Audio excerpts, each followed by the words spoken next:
Hello, welcome to Solo Playthroughs. We're going back to Spirit Island Jagged Earth for the fourth in the series. We have Starlight Seeks Its Form, another very high complexity spirit, and yeah, look at that. That's super fun. that's something. It's something else. I'll tell you what, I don't know if I find Starlight as complex as Fractured Days, and I think if you look at the complexity chart, like the chart actually has it about where I think it fits, but it's complex. There's a lot going on. One day we will get back to the moderate spirits, and my little spinning wheel will be a little bit more forgiving. But for now, we have Starlight Seeks Its Form, and as I said, and I think the last video, the next one coming up is Pathfinder, Seeker, whatever the heck, the Hummingbird. I got it over here. It is Finder of Paths Unseen. So we're going to be doing 3 of the very high complexity spirits in a row. Now, make no mistake. I mean, Jagged Earth, 8 of the spirits are high complexity, 4 of which are the very high complexity, and only 4 are the moderates. So there is a lot to digest, a lot to think about. I'm going to do this video a little different. Instead of going through the spirit and then going to the rest of the setup, I just want to get everything else set up, and then we'll come back and talk about what's going on with our friend Starlight. So I'm going to move this off. Let's start shuffling. So I am going to stick with level 3, and I'm going to stick with only the 3 new adversaries. So we're going to be playing against Habsburg, Scotland, or Russia. I have taken Starlight against the level 4 versions of all 3 of the adversaries. I managed to get a win, a fear victory against Russia, but I mean, ultimately, I just think the combination of the new mechanics with the adversary and the high complexity of Starlight, it just makes sense to go to take this slow. If you watch my top 10 tips, take it slow. So we're going to take this a little slow, and we're going to probably stick with these level 3 adversaries one more round and then try to up it. I mean, level 4 Habsburg is so insane. It's perfect for adversary, or for spirits that can allow you to get a lot of blight on the board. I mean, specifically Stone's Unyielding Defiance. That, again, that was a really nice combo for the first Jagged Earth video. But, you know, Habsburg just adds a level of difficulty that, you know, I think would be hard true solo with the high complexity spirits such as Starlight, such as Fractured Days. I think Scotland and Russia, Starlight does have a better chance, but you know, right now I just want to go to level 3, make sure we know what's going on, and make sure I'm not throwing too much out here with a spirit as complex as Starlight. So we have our powers shuffled. This is, again, the major powers are in blue, the minor powers are in green, and we will be going through a lot of that deck. If you looked at, just even going back to Serpent, I mean, I think the high complexity spirits, one of the things that makes them high in their complexity is you do start digging through these power decks a lot more than you might with other spirits, and that does present a lot of interesting choices. Now, sometimes you just get crappy card draws, but normally, especially with a spirit as interesting and varied in how you can approach it as Starlight, you usually can find something that's going to work and make sense. So we'll see what we get there. So I'm going to do the rest of the setup. Actually, first, let me get the board, let me get the adversary, because that will determine how we do the rest of the setup. So board, I have A through F. I rolled a 3. So we're going to board C. Back to one of the originals. We'll put this here. How's this going to work? On land 1, we're going to have a Dahan. Land 2, we're going to have a city and a disease. Land 3, we have 2 Dahan. Land 4, we have Squadouche. Land 5, we have 2 Dahan and a blight. And land 6, we have a Dahan. And land 7, I'm just rolling Dahan all over the place. Land 7, we have a town. Now, what is the adversary we're going to go against? I'll do 1, 2, 3, 4, 5, 6, the order that they appeared on the channel. And I rolled a 2, so we are going to Habsburg.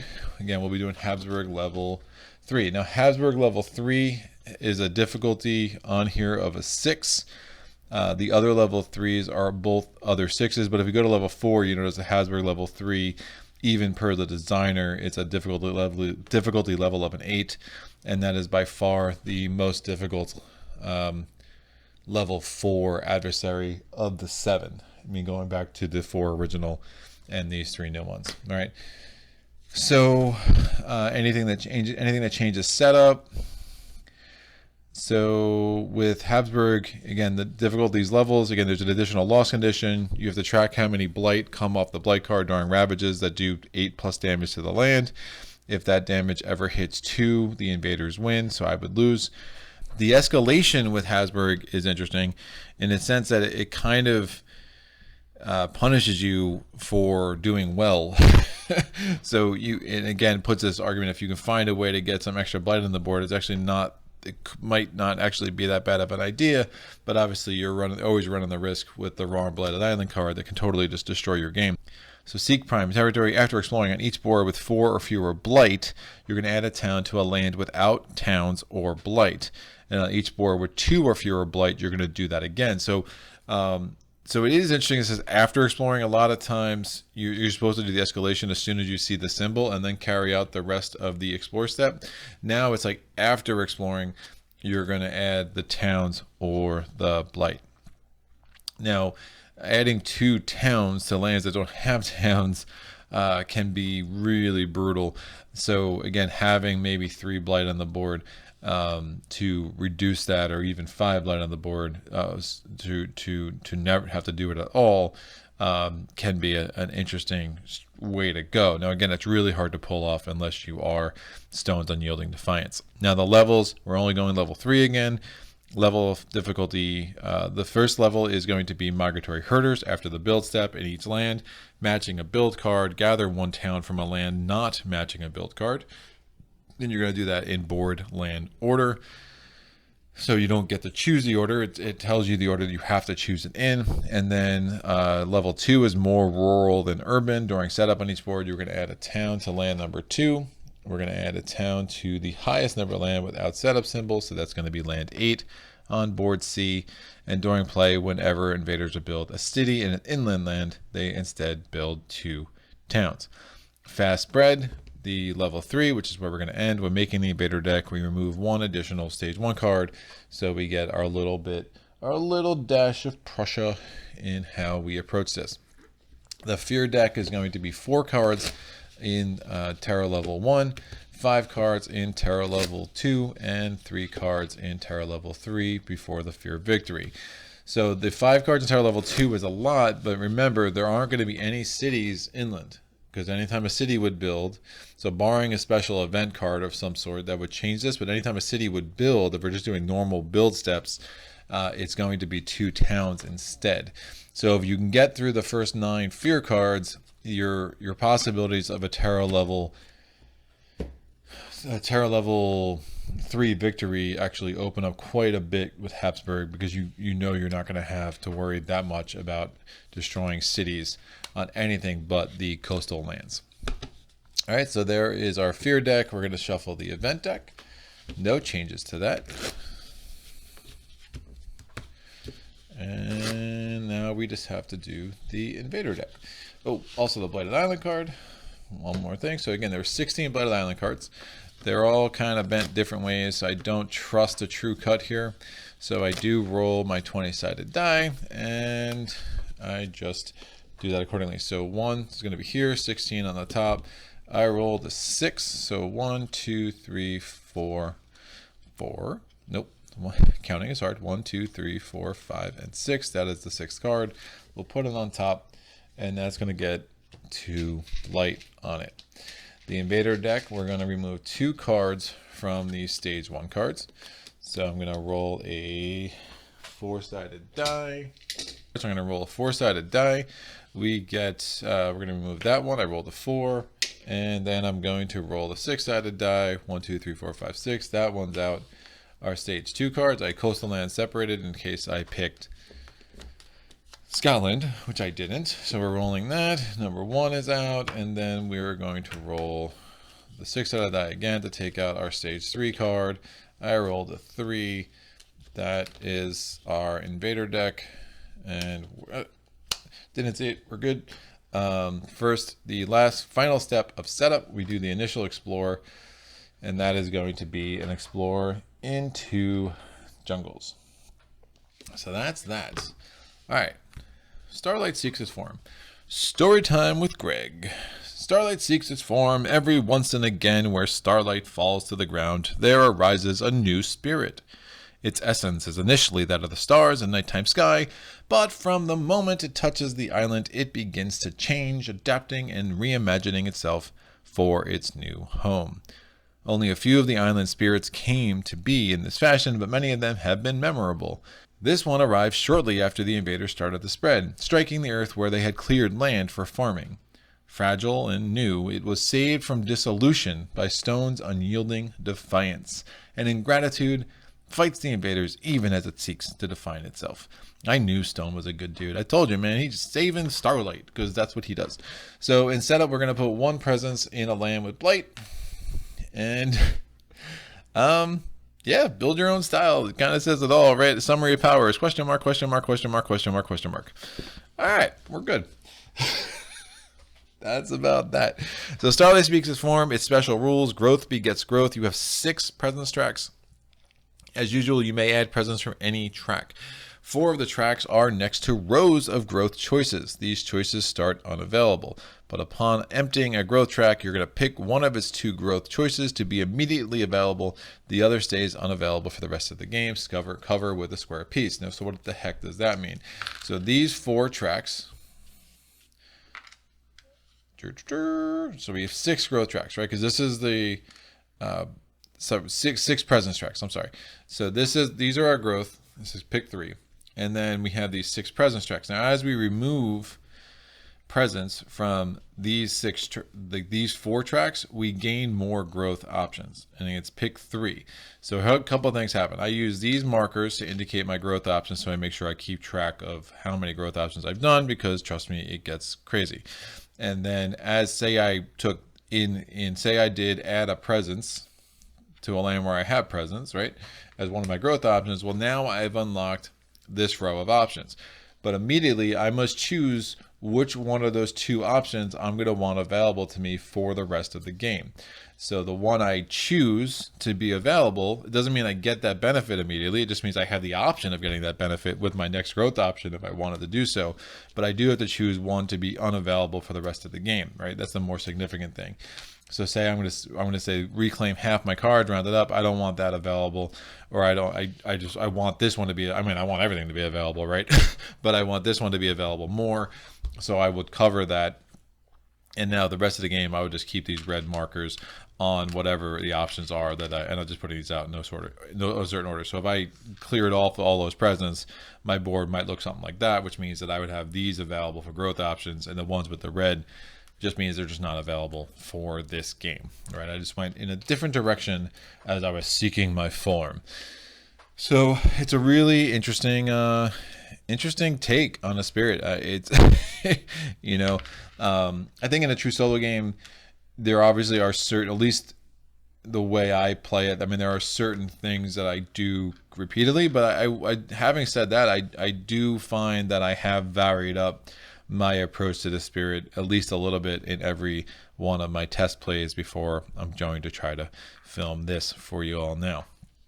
So after you add a presence from a space marked with a +1, you do immediately get 1 energy, so that's nice. So there are 4 such spaces that are marked there, but you notice they're marked on the spaces where it's going to take me 2 turns to unlock these growth options, right? So I can add a presence here and immediately have one of those benefits. Here I'm going to need to do that twice before I can actually get these access to these new growth options. So there does need to be some kind of foreplanning of what you want to do as you play with this, as you play with Starlight. So I'm going to put the last 6 presents on the track, and now the other special rule is slowly coalescing nature after revealing a star. So there's a star there, there's a star there, and there's a star there. You get to take one of the element markers, and you get a permanent element of that for the rest of the game, and you can never change it. So, and we'll see how that works, but it's pretty cool. I mean, the things that, well, I'll talk about the elements that I tend to really look for, but a lot of that is going to be driven by my initial minor power draws. So that is these special rules. Growth options. So again, we pick 3. The ones that are available to us from the start of the game are reclaim 1, add a presence 0 away from where you have presence, gain 1 energy, move a presence within 3 spaces. And you can, whenever you're moving a presence, you can move it 0. But obviously you wouldn't want to pick that option if you're just moving at 0. If you unlock this presence, you have either reclaim half your cards rounded up, or gain a power card, move a presence. This one I can pretty much guarantee we'll be doing the first turn, so we'll kind of see that play out. This pair of growth options is gain 3 energy, or +1 card play this turn, move a presence up to 2. This is a track that probably it's 50-50 whether or not I want the 3 energy option or I want the +1 card play option. Both can be really helpful depending how the game is playing out. If I get both of these presents off, the one option on the left is reclaim cards. The option on the right is +1 power card, gain an energy. I don't think I've ever used that. The reclaiming cards is really important as this game is going to progress.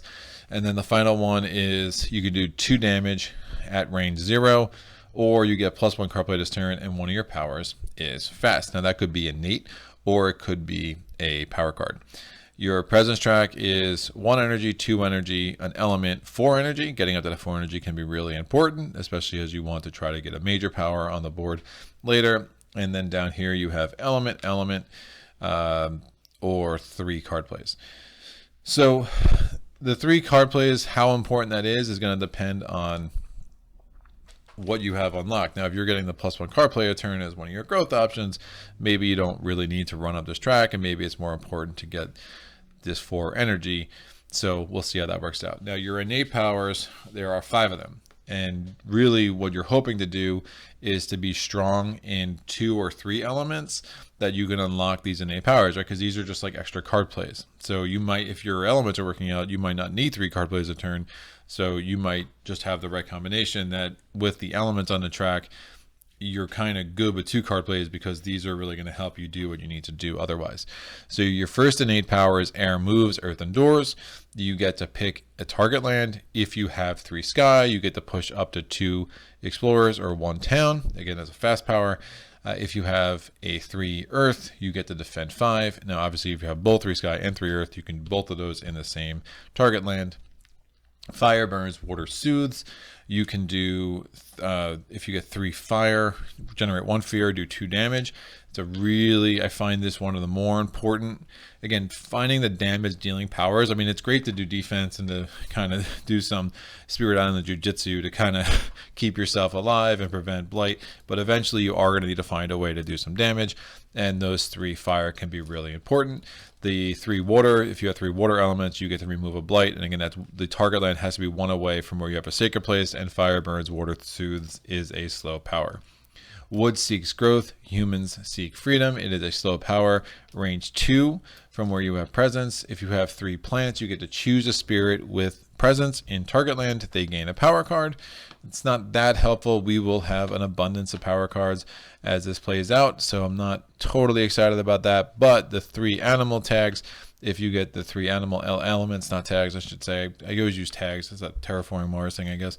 If you have the 3 animal elements, you can do 1 damage per Dahan, or you can push up to 3 Dahan. That can be a very important power as well. I mean, if you can get 3 fire and 3 animal tags, you should be, and especially if you have this unlocked, that damage can really start to add up and get you to do what you need to do. Sidereal Guidance is a slow power, range 1 away from where you have presence. If you have 2 moons, you get to gather 1 explorer or a town. If you have 3 moons, you can gather up to 3 explorers. And stars blaze in the daytime sky. It's a slow power. You get to do 3 fear, gain an energy, reclaim up to 1 power card from play or your discard pile. I have never used that. I getting up to 4 suns is really hard, and I just haven't found the utility in chasing that. when there's so much else going on and so much else you're trying to do as a spirit. So if someone has made that work really well, I'd be really curious to have that conversation in the comments below. So this is it. We're gonna have a really big challenge for us, just making the spirit work against Habsburg. But I think the fact that it's not building cities and the fact that we're not doing level 4, which would add the whole durable mechanic, I think we'll have a decent shot of pulling this one off. So let's see if that can come to fruition. So we are going to go. We've done all of setup. I have talked enough. We're only 20 minutes in, so it's 15 minutes less than we were with Fractured Days, which is about right. And now we will just go forward with our pick 3 growth options. So first thing I want to do is I'm going to do the add a presence 0 away from where I have presence. So basically add a presence to a land that I already have presence, and I'm going to make a sacred place in land 5. So what am I going to do? So I just opened this pair of growth options. I'm going to cover up reclaim half, and now I have available to me gain 1 power card and move a presence. I'm going to choose that growth option as my second growth option for this turn. I'm going to gain 3 power cards, or whatever. I'm getting 1 power card. I'm going to take 4. I don't know why I said 3.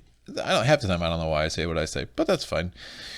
Here's what I got. I have Mesmerize Tranquility, isolate target land. Each invader does -1 damage. That can be a really nice card. It does have a mountain tag, which again gets us closer to the defend 5. It has an animal tag, which gets us closer to the 1 damage per Dahan. So big fan of that card. Entrap the Forces of Corruption. Gather to 1 Dahan, 1 Blight, isolate target land. When Blight is added, it doesn't cascade. Mesmerizing Tranquility is definitely better. Portents of Disaster, 2 Fear. Next time an invader is a short on target land, 1 Fear. And Strong and Constant Currents, move up to 2 Dahan. Yeah, I think Mesmerizing Tranquility is the most important. I do often like to get a card off the bat that has a moon when I play with Starlight, but I just don't think that's going to make sense to keep Portents of Disaster. I mean, yeah, Fear is great, and Fear can be a struggle with Starlight depending how the first couple of turns play out, but I just think it's more important to take Mesmerize Tranquility, because there's a lot of cool ways that card can play out. All right, so I'm going to take Mesmerize Tranquility, and I can move a presence if I so choose. I am going to definitely want a presence in 1 next turn, the way I'm seeing this. So I will move 1 presence there as part, again, of that growth option. You gain a power card, move a presence within 1 of where you have presence. And now my third growth option, I'm just going to gain 1 energy. And those growth options are now done. So I'm going to reset my growth options for next turn. And then we go to the presence track. We gain 1 energy as per the energy track. And now we can pick our card plays. I have 2 card plays. I'm going to play, oh, I never went through the unique powers. I knew I was forgetting something. All right, so unique powers, shape the self anew. It's a slow card. You get to gain a minor power. You can forget this power card to gain 3 energy. Honestly, I've never used it in any of my plays. It just never really made sense, because again, all of these unique powers, I mean, this is why the spirit's so clever. I just the very high complexity spirits, I mean, they're just so cool in their design. And that ultimately it would not be unusual for you to have forgotten all 4 of these cards by the end of the game, right? Because the spirit really is seeking its form. And that includes getting rid of these cards and replacing them with other cards that come from this deck. Now you can see the variability, right? There's a swingy nature to the spirit depending on whether you get cards that work well with each other and kind of combine the elements you need to unlock these powers. But that's obviously another thing that we'll see play out.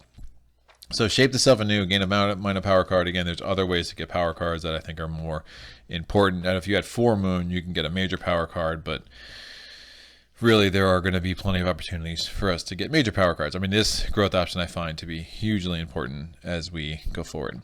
Next, we have Piece of the Nighttime Sky. If the terror level is 1, invaders do not ravage and target land this turn. I can repeat this power to make 2 lands not ravage this turn, but if I do, I have to forget this power card, but I also would get the moon. I would gain a moon, so I would get the moon back that I'd be losing from forgetting this card.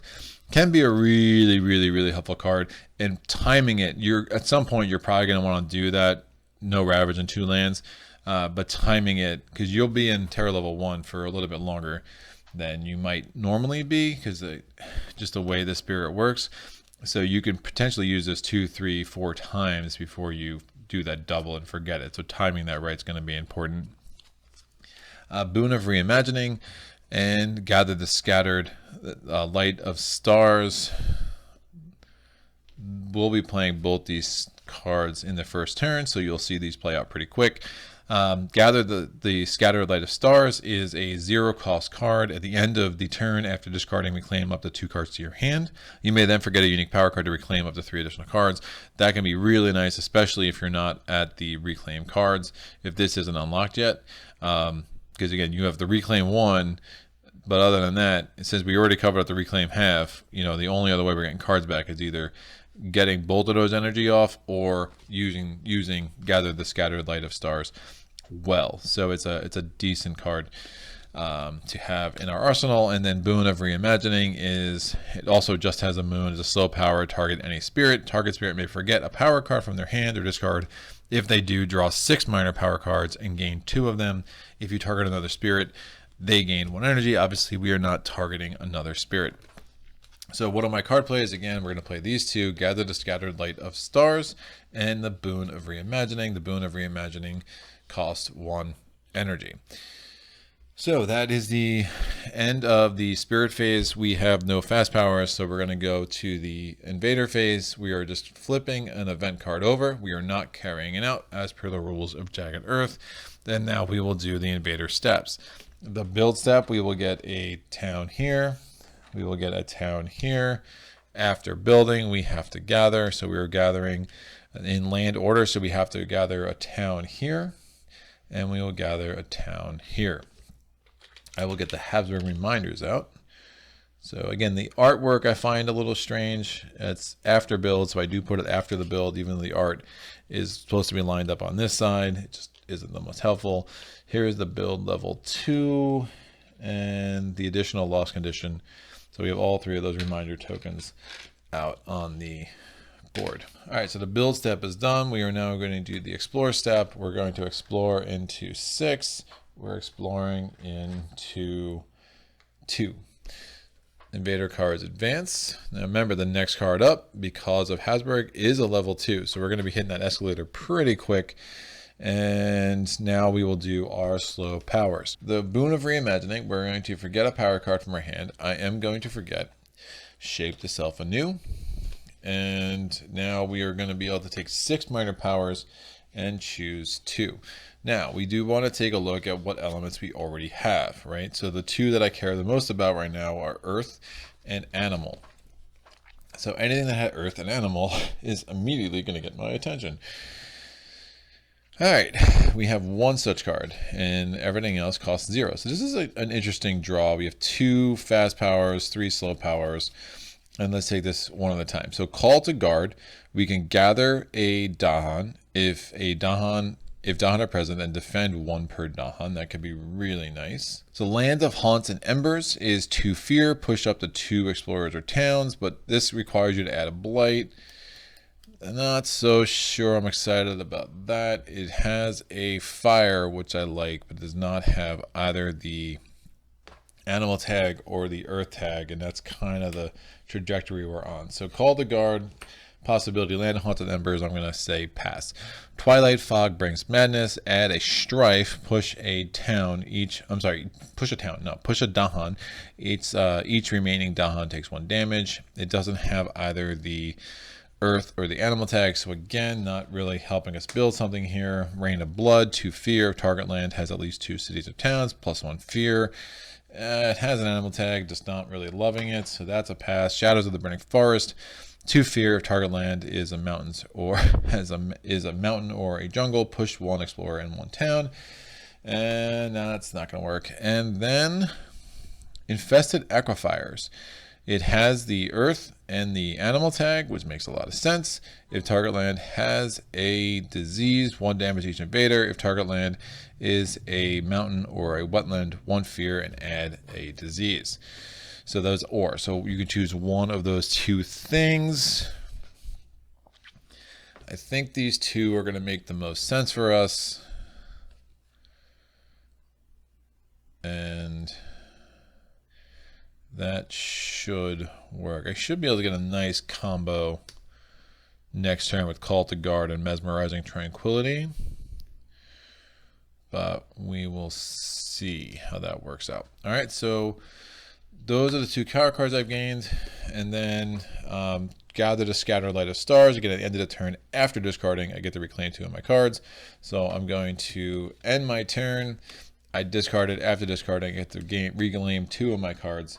And that is all she wrote. So all my cards are back in my hand just to give me some flexibility going forward. If I had, and the one I did have Sidereal Guidance. I get to gather up to 1 explorer or town. I will gather this, or explorer or Dahan. I keep saying the wrong thing here. I will gather this Dahan here. I'm going to be able to gather another one in there, so I think it makes sense to potentially get some Dahan ready to fire in there. So good. Sidereal Guidance is done. Now I ended my turn. I already reclaimed my cards, and we will go back to our growth options. So how do I want to do this? I'm going to want to, I think pretty committed to this. I think this will work. I do want to get another element, I think.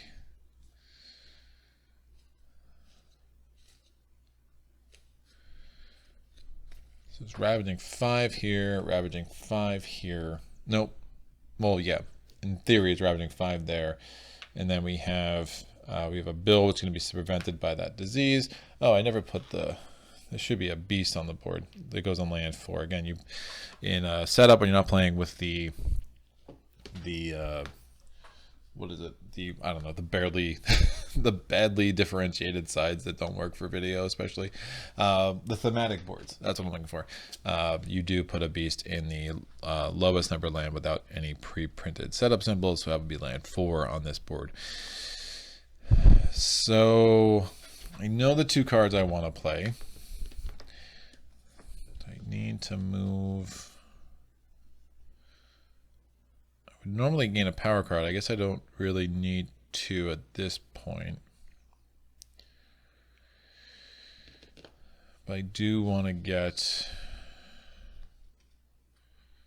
that element. All right, let me kind of figure this out one at a time. So we're going to gain a presence. I'm going to add a presence from the card play track because that is the only way I can get an element access immediately. So I'm going to put this here, give myself a sacred place back in the center of the board, and I'm going to gain an earth element. All right, so we'll go a little bit defense and try to use these Dahan, as we go. So I have 2 more card plays, or 2 more growth options. Nothing to reclaim, so I might as well gain an energy, and then I might as well go ahead and gain a power card anyway, because I still have this 3rd growth option, and moving a presence doesn't make any sense, so we'll just do this. So I'm going to gain. So I could move another presence if I want to. I'm probably going to keep that sacred place in the middle of the board. And what am I looking for? Again, I'm pretty strong in earth and animal tags, so getting nice combinations there. And is there a tertiary element that I'm starting to build up any kind of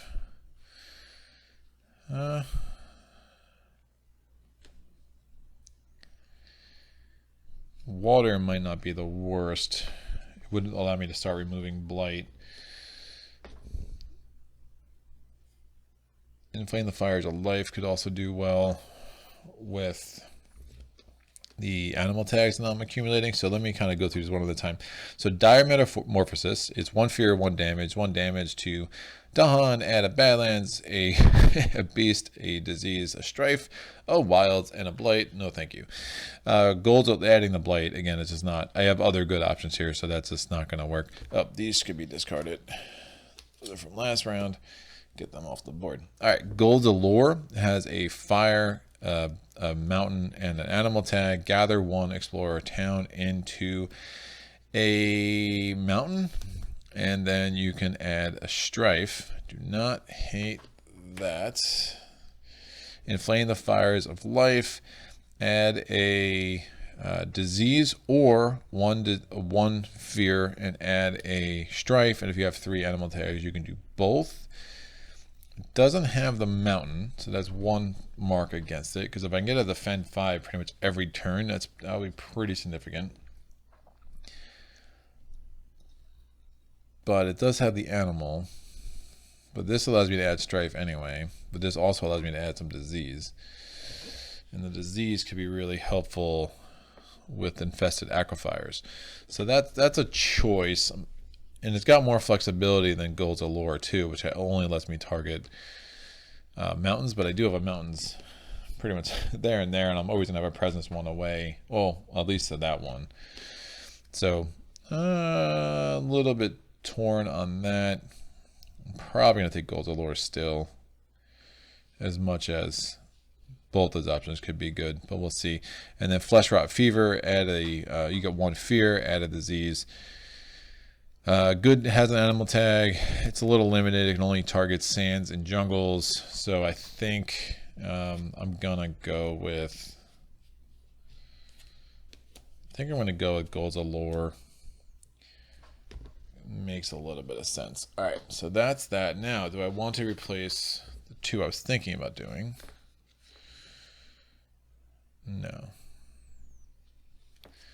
Still going to play Call to Guard and Mesmerize Tranquility like I originally planned. My presence track, I'm going to get 1 energy because of the energy track. I'm going to reset my growth options. And now we'll play these 2 cards. So, Call to Guard is a fast power. I get to gather up to 1 Dahan. And then if Dahan are present, I can do a defend of 1 per Dahan. So I'm going to defend 2. Which should work, provided no shenanigans from the event card here. Mesmerize Tranquility, I get to isolate the target land, so I'm going to isolate land number 1. So no invaders will be added to it, and we are going to be doing a stage 2 card, so that actually could come in handy. And each invader in the target land does -1 damage. So instead of the 5 damage that they would be doing with 2 towns and an explorer, they're only going to be doing 2 damage. So I have the defend 2. It's a really nice combination there. I also have unlocked, because I have the earth element and I have 2 earth elements here, I have 3 earth elements, and that's going to allow me to do a defend 5. I'm going to defend 5 in land 4 because of air moves and earth indoors. Cool.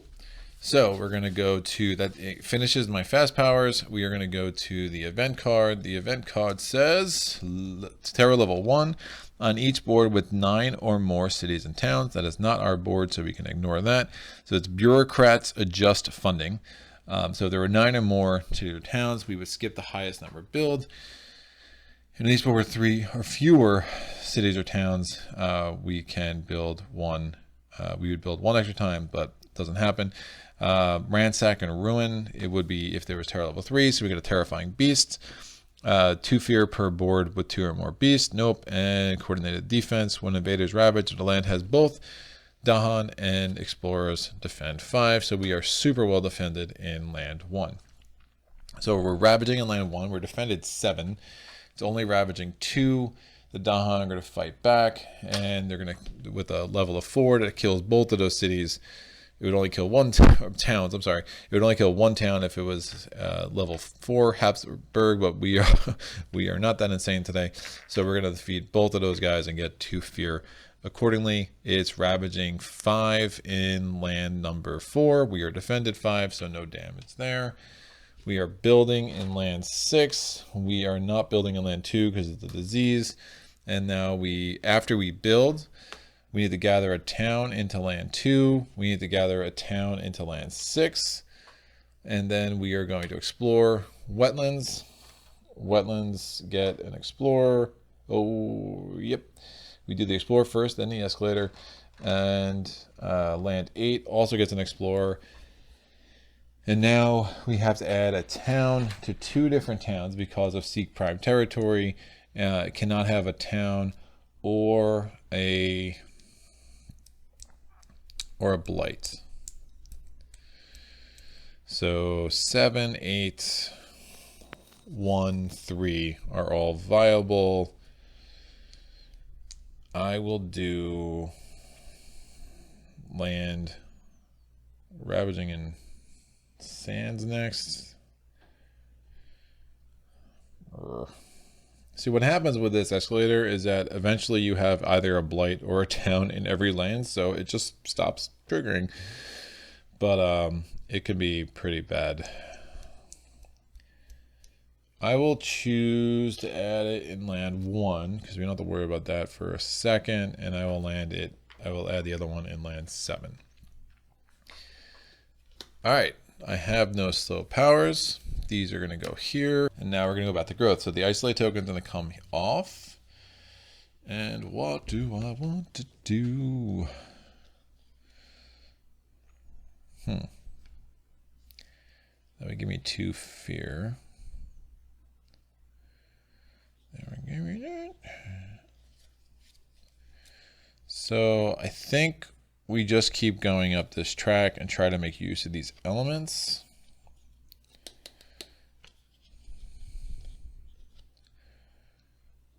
Oof. It's an interesting combo there. Oh no, it's not gonna work. I was thinking about if I could unlock this and get that element, but obviously I can't do both and I can only add presence once. Oh, I can get the defend 5. Oh, that's nice.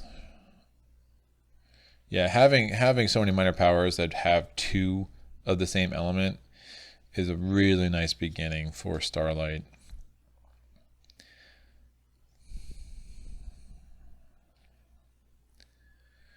Yeah, it's really nice.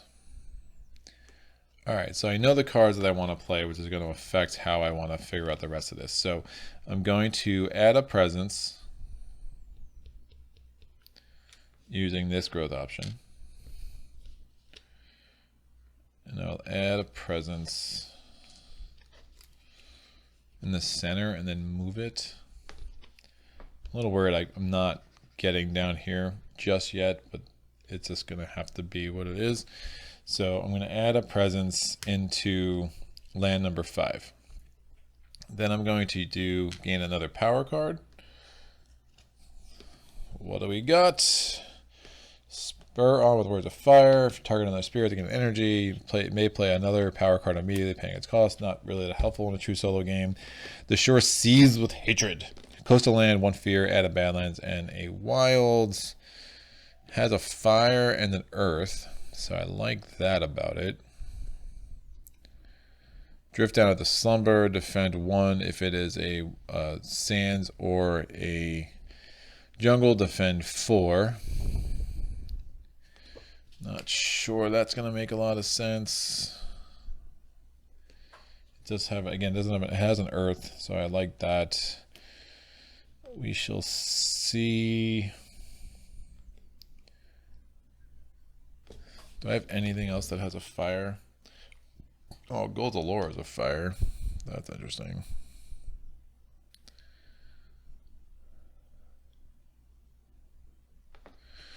All right, I'll do this back. You can do this in any order, so because I haven't decided what element I'm doing yet, so it would have made more sense to get the card first. That's for sure.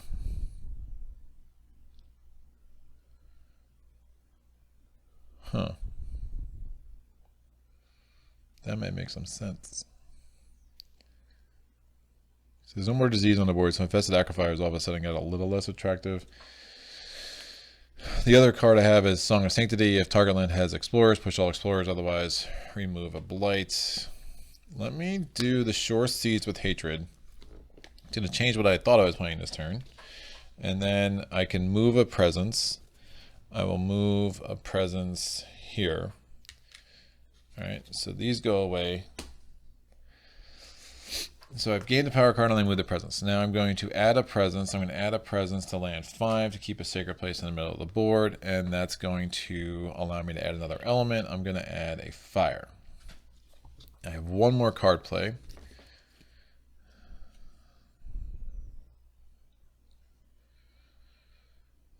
Probably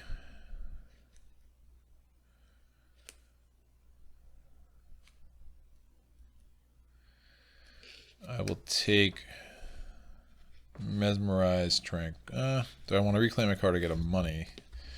It's interesting. I spent 0 energy last turn, which is nice. So I think just to help set myself up. So I'm going to already gain the energy for the presence check before I forget. And then we're going to do our last growth option. Since we're not making any headway in reclaiming cards, I think we'll just be a little bit more systematic about this. I will gain Mesmerize Tranquility. That could be really helpful. So I have 2 card plays still. I'm going to play Gold to Lore and the Shore Seas with Hatred. They are both slow powers, but it does give me 3 Earth, and it's going to give me 3 Fire as well. So the 3 Earth, I'm going to defend 5 in land number 6. And I could have done some different things to prevent a blight in 2, but at this point, I think this makes more sense.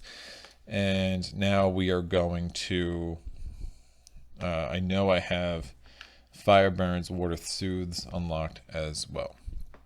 So we're going to our 3rd event card. Because it's the 3rd turn. We are now in stage 2. After advancing invader cards, invaders build in 1 terrain not shown under any invader action. That's not great. So we'll put a reminder token there. So fortification is what that is, and we'll put a reminder token here. Now each beast deals 2 damage. Remove any token that destroys a city or a town. We'll do 2 damage in land number 4. And we have to remove that beast. We get a fear because we destroyed a town. And each board add a town to a mountain or sands with Dahan. I'm sorry, add a Dahan. It's the Dahan event. It is coming of age. We are adding a Dahan to a mountain or sands with Dahan. This makes the most sense of what's already set up there. All right, so we're going to do the invader steps. The invaders are going to ravage in land number 2. That is going to add a blight. They're going to ravage in land number 6. They're ravaging 5. I'm defended 5. Dahan retaliate 4 because they both survive. That's 2 damage.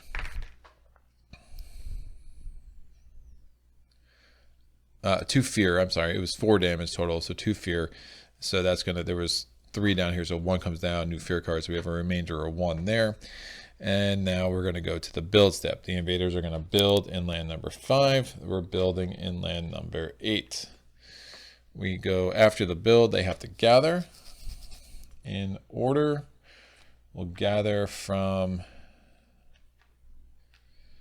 land number 2. And we're going to gather from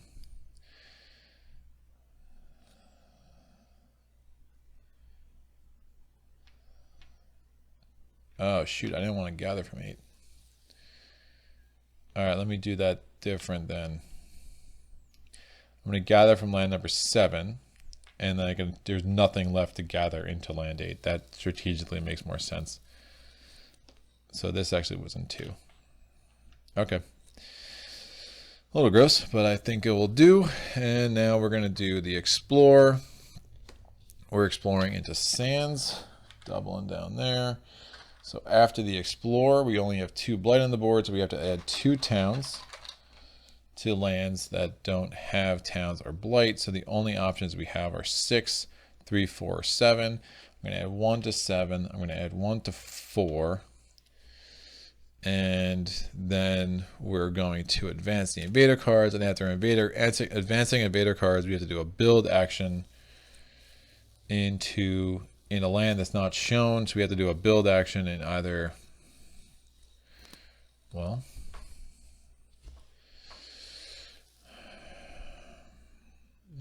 let me answer this. Let me add that to 6, and then I'll do a build action in 7.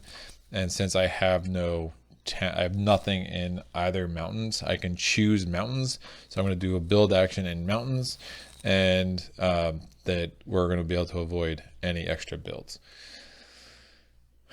So yeah, because the escalator I had to add it into 3, 4, 7, or 6 by adding 1 town in 4 and 1 town in 6. It puts me in the precarious place in 6, but it prevents any extra builds in 3 and 7, which I think makes some sense. So that is out. We are now going to do our slow powers. So I can gather an explorer and a town into a mountain. So I'm going to gather those guys there, and I can add a blight. That's gold's allure. I'm not a blight, a strife. So that's gold's allure. So that works. And then the shore seas with hatred. On a coastal land, I can do 1 fear. I add a wilds and a badlands, and it's 1 away from where I have presence. Add a wilds and a badlands.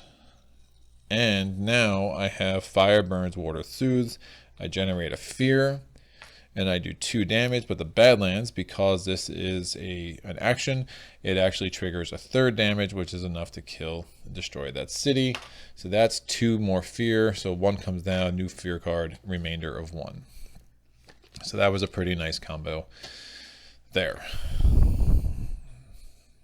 Ravaging only there, 5 next turn, which isn't terrible. All right, time passes, nothing has to heal. I'm going to reset my growth options, which I didn't do last turn. And now we need to figure out what we're doing.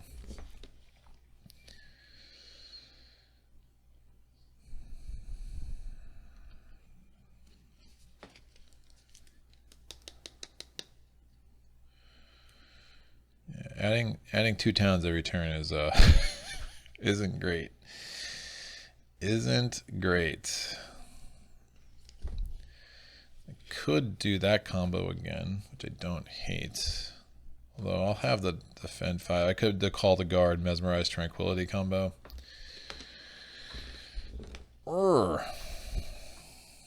That's building a city, which isn't great. I could do this, I get 3 card plays.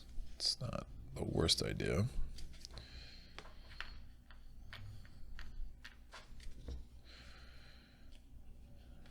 Then I can reclaim all my cards.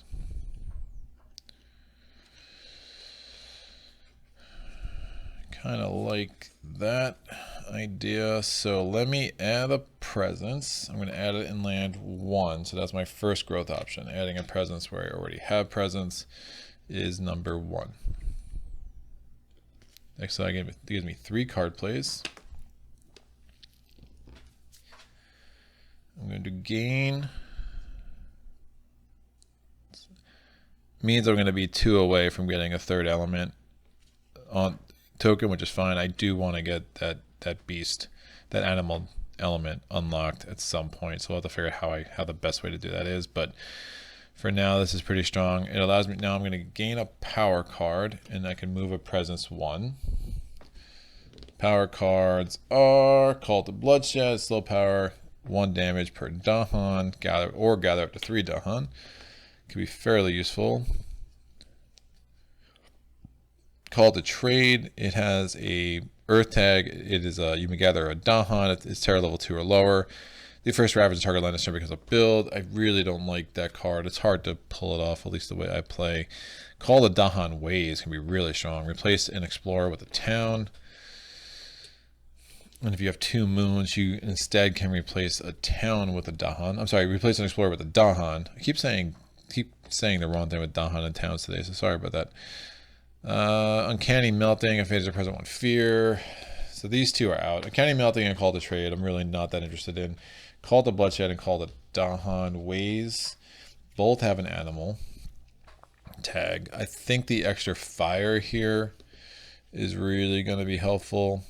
And if that fires, again, it's one of the things I've already kind of committed to. So I think this makes the most sense. Again, the 3 water I'm not that interested in right now. So I'm going to take Call to Bloodshed. Now I can move a presence 1 away.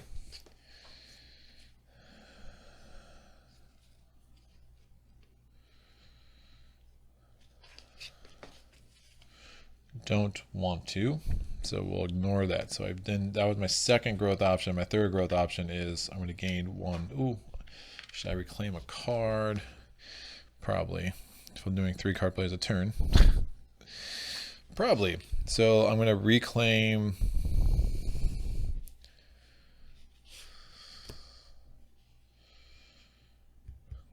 Gold's Allure, I think.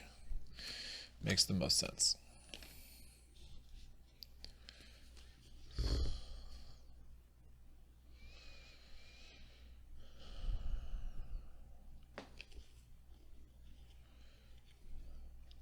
Okay, that should be fine. So now I'm going to gain 1 energy because of the presence track, and I have 3 card plays. I'm going to, oh, you know what? I'm reclaiming a ton of cards anyway. So I'm not going to do that. I'm going to get an energy from my third growth option. I'm going to turn this 3 into a 3er. And then here's the 1 energy from the presence track. So I'm going to reset my growth options for next turn, and the 3 card plays I'm going to play are Gather the Scattered Light of Stars, Mesmerized Tranquility, and Infested Aquifers.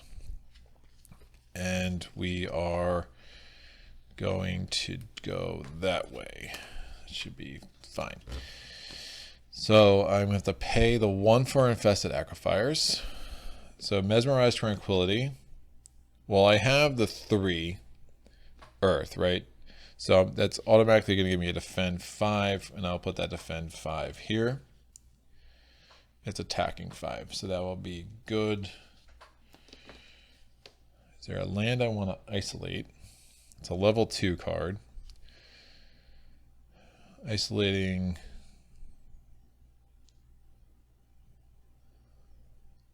It has to be a land where I already have presence.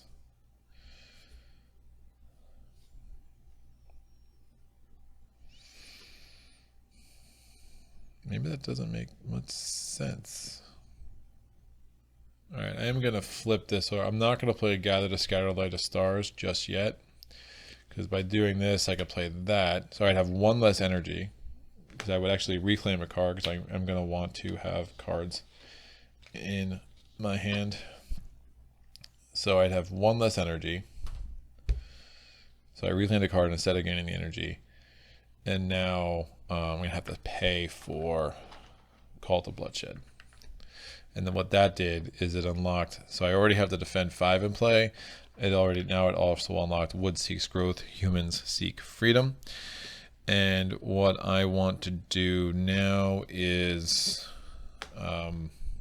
figure out where I'm going to isolate. It's still going to be a source in 8. So it doesn't make sense to isolate 7. Just in case the event card augments anything, maybe I'll just play that here. So each invader, because if there's a thing that gives the towns +1 damage, it's going to be attacking 7. So that would be bad. So I'll just make sure I'll put Mesmerized Tranquility into play and land number 5, and that's also going to isolate land number 5. So I'm really just playing Mesmerized Tranquility to get me that 3rd animal tag, so I get the Wood Seeks Growth, Humans Seek Freedom, innate power unlocked. So we're taking our 4th event card. We are Terra level 1 still. On each board, add an explorer to a land without invaders or Dahan. Okay, so that's land 8. Each beast destroys 1 explorer. We have no beast, but we can add, so Prey on the Unwary, we can add a beast on a board without 1. So I'm going to add a beast to land number 8. Why not? Each spirit with at least 3 Dahan with his lands may use a slow power now as opposed to later. Yes, please. Sure. Ooh. Not build. If they were building in mountains or wetlands, I think adding a disease would make a ton of sense, but they're not. So I'm going to use Call to Bloodshed.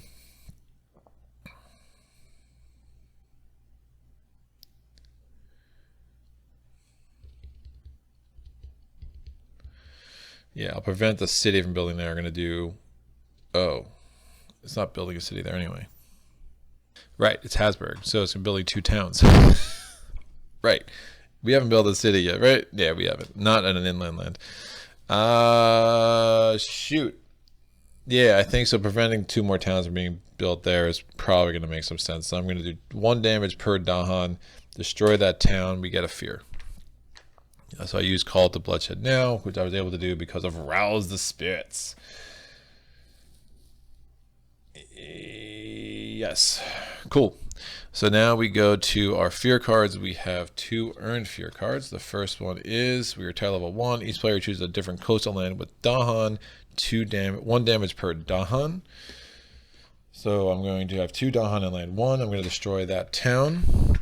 And then the last fear cards, that's a really helpful one. Each player removes 1 explorer from a land with Dahan. Also a really helpful card. I wish I did the isolate effect there, right?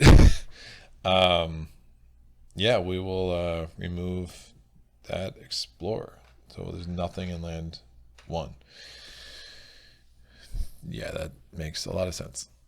So we're now going to do the Invader steps. They are ravaging in wetlands. There's only 1 there. It's not enough to do damage to the land. They're ravaging 5 in land number 5. We are defended 5 thanks to our innate power. The Dahan are going to fight back. They're fighting back with 2. That's enough to destroy a town. That generates another fear because it's our 3rd fear card. And now we're going to do our build actions. They're building a city in land number 2. We're building a town in land number 6. After the build action, we have to gather. I will gather a town from... Kind of want to keep that sucker there. Maybe not. Sure, we'll gather a town from... Ooh. Is there any way I can avoid the escalator? No, I don't think there is. Don't think there is. So we're going to gather a town from land 5. I'll gather a town from land 4, and we're going to gather this town from land 7. And the strife goes with it, so that will kind of set us up better to deal with the ravage in 6 next turn. And then we are going to do the next explore card. It is not coastal land, so we have to trigger the escalator again. We are going to get an explorer into land 7. We have an explorer into land 3. And now we have to add 2 towns because of the escalator, because the symbol's on this card. I will add a town to land 1. So again, it has to go to lands that don't have towns or blight. And I will add a town to land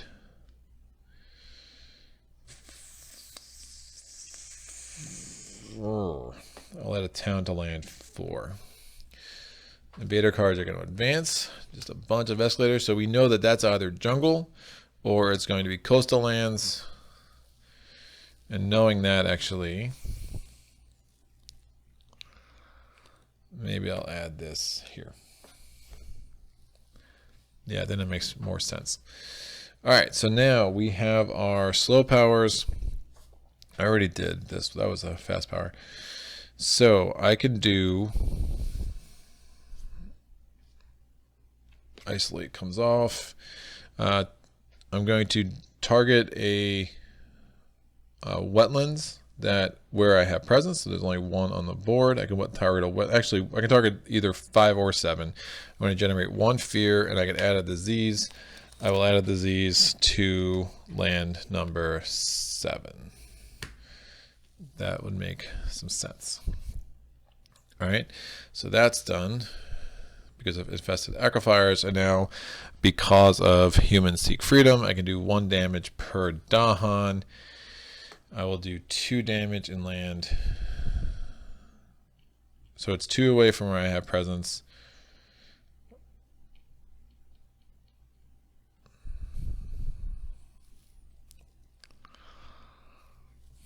I don't know if it makes sense to pick that guy off.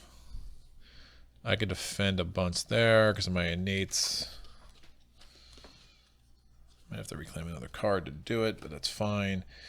I'm going to just do 2 damage in land number 1 because again I know it's going to be jungle or coastal lands next turn. So that destroys that. I generate a fear for that. We're going to time passes. All these go into my discard. We go back to growth. I know I'm going to get 1 presence from the presence, 1 energy from the presence track. So that's fine. We're going to have to play Gather to Scatter Light of Stars because I'm going to need to get cards back because I haven't done anything to get close to reclaiming cards. So I think that's probably my next 2 adding presence is going to come from there. I do want to get a presence close to that mountain because obviously that's not great. We're ravaging here, which is a problem. Ooh. I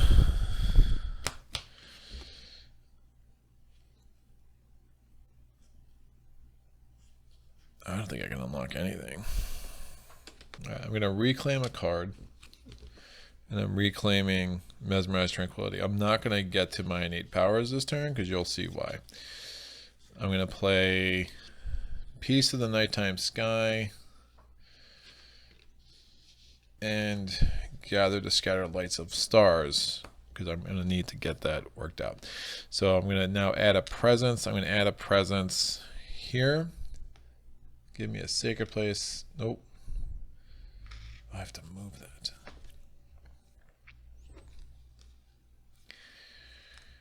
Yeah, that's fine. I had a sacred place there, so I get 1 energy from that because I'm using the. It's the first time again, because of growth begets growth. After you add a presence from a space marked with that little symbol, you get 1 energy. So I'll put that there to show that I've already done that. And so obviously I still haven't unlocked this yet, so I have to do that next turn. Then I'll immediately be able to reclaim cards. Oh, actually, you know what? I'm not going to need to reclaim cards because I'm going to get 5 this turn. So let me actually do the other one. And so I can do 2 damage at range 0. Yes, please. Y'all. All right, that's better. All right, and now I'm going to, because I'm planning to reclaim 5 cards this turn, which is crazy. And that will give me a couple of turns to worry about getting my cards back.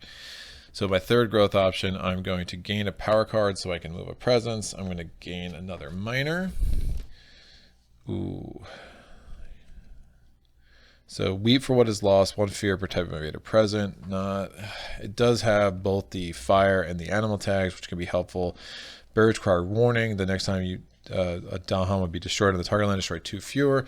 Really like that card. Obviously, it was huge for me when I was playing that playthrough with Fractured Days, but unfortunately, I just don't think it makes the most sense right now. Hazard spread across the island. Choose a type of token that exists in an adjacent land and add 1, choosing disease costs 1 extra energy.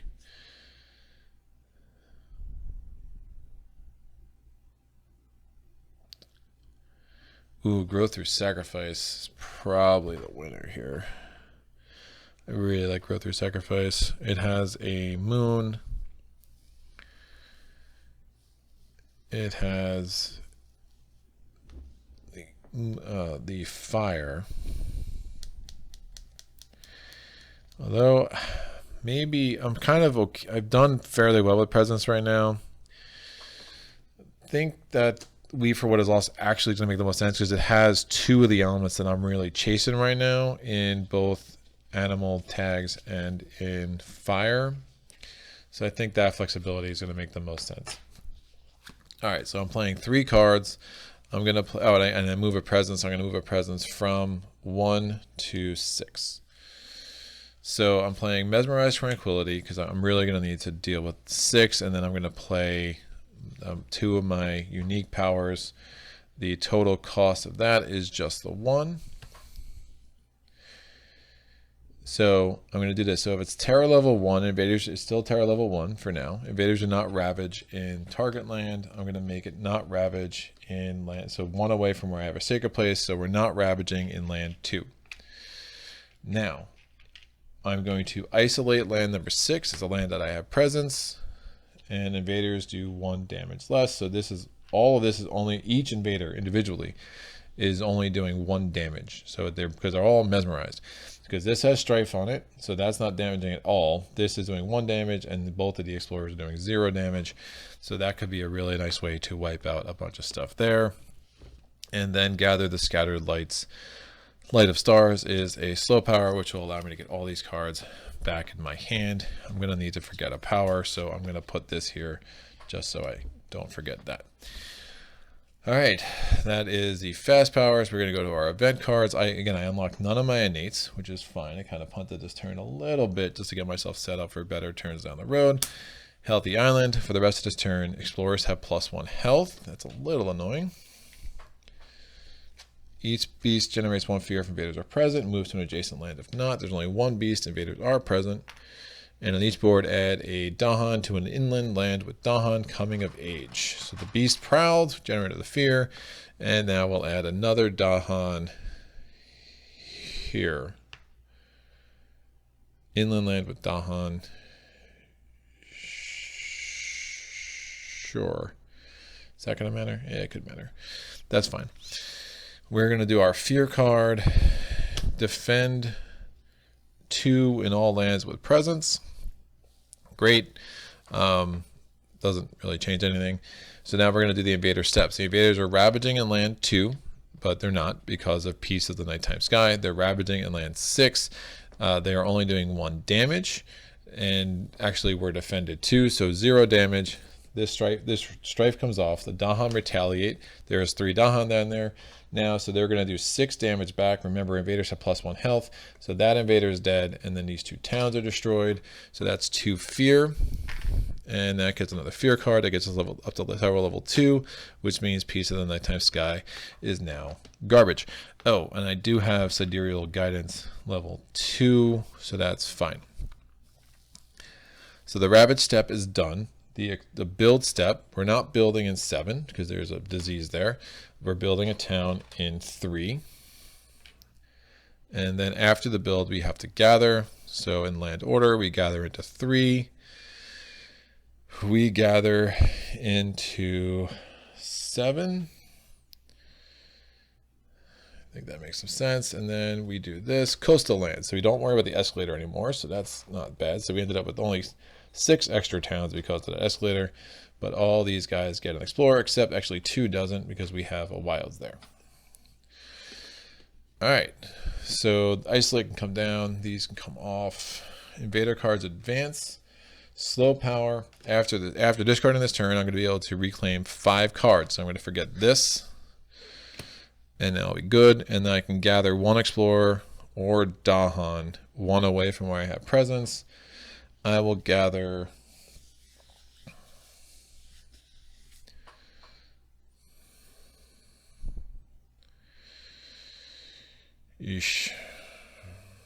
I will gather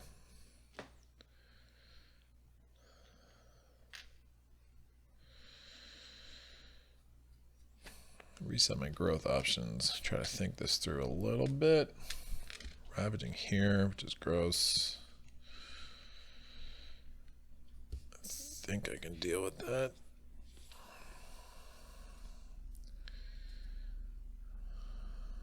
If I prevent this build, that could help. So I'll gather this explorer into land 6. There's so many Dahan there, that makes more sense. All right, the invader card's already advanced. So that was a sidereal guidance. So I'm going to discard. So I forgot this power. Right, so I'm going to be able to reclaim 5 cards after discarding. So the 5 cards I want are all the minor powers I picked up because they have all the elements. That cool, and that only works because again, it has to be a unique power that you're discarding. I'm never going to use Boon of Reimagining again anyway, so that's totally fine. All right, let me figure out my growth. So we know we're ravaging here, we're ravaging here.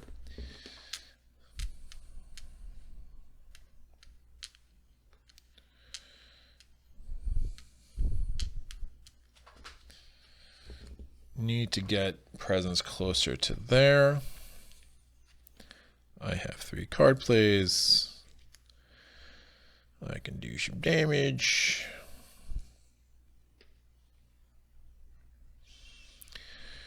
Alright, I'm going to gain a power card just so I can move a presence here. So I'm still going to stick with minor. Steam vents, destroy an explorer where you have, if I have 3 or so. Steam vents, destroy an explorer where you have presence, or you actually, if you have 3 earth, you could destroy a town where you have presence. That's kind of a no-brainer. Sap the strength of multitudes to defend 5, but the elements aren't great.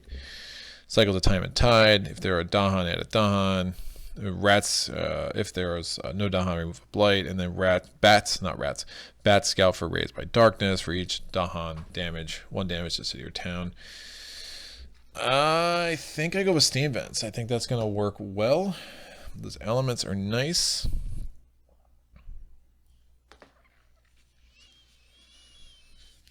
Yeah, and I think I just go with fire and earth again. So then I can move a presence. I'm going to move this presence. So I need a sacred place anywhere. I will for water, fire burns, water soothes. So I'm going to move this presence from 1 to 2. Now I'm going to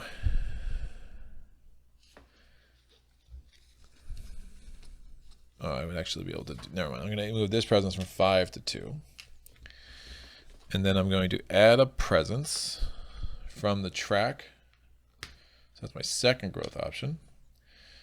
And then my third growth option, I can do 2 damage at range 0. But because I have a Badlands there, it actually triggers a 3rd damage. So I'm going to destroy that city, which gives me 2 fear. All right. So no cities on the board, which is actually kind of cool. And let's see what I can do about the rest of this. I think I play Mesmerize Tranquility again and reduce that to 1 damage total. If I defend there, it's Retaliate, which is nice.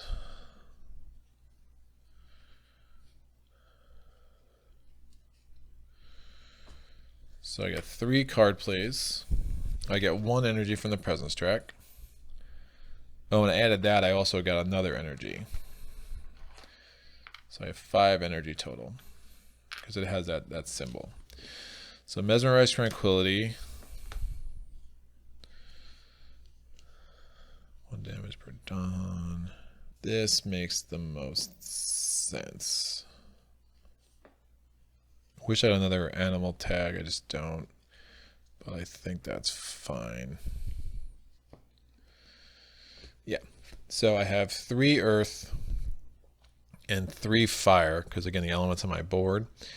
So I'm going to have 3 fire, 3 earth.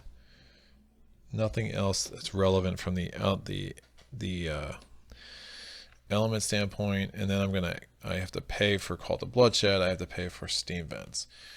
So what am I doing? I have defend 5. 1 away from where I have presence, so I'm defending 5 here.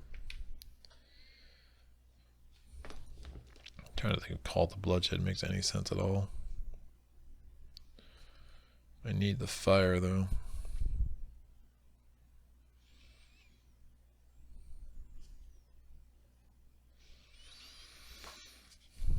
Alright, we'll see how it plays out. I might actually gather some Dahan into there. So I'm defending 5 in land number 3. I'm going to play Mesmerize Tranquility. I'm going to isolate land number 7, and they're reducing all of that attack down to 1 because each invader is doing 1 less attack. That was from last turn, and that's fine. All right. So the only one I have still is Fire Burns, Water Soothes. We are going to do our event card. We're in stage 3, and each land with at least 2 towns. Replace half the towns, rounding up with a city. That's not good. There's only 1, so that's actually ravaging 1, 2, 3, 4, 5, 6, 7 now. So hopefully we can remove one of that. Invaders do not ravage in lands with disease or strife. Not going to help us. On each board, push 2 Dahan from a land with a town, a city, to a land without a retreat. Oh, it's super gross. That's super gross. Well, at least I'm not going to lose a Dom, but yeah, that's really bad. That's not a good event. Alright, each player removes 1 explorer or town from a coastal land, so at least that's defended. So I'll remove that town. And now we're going to go from there. So the invader steps. So emigration accelerates kind of helped us a little bit, but this was much better set up than it is now. So we're going to do the invader steps. We're ravaging in mountains. So ravaging 5, defended 5. Ravaging 1 doesn't cause blight, still isolated. So that comes down. We are going to do the build action. We're building in land number 2. We're building in land number 3. After the build, we have to gather in order. So we're gathering a town from land 5.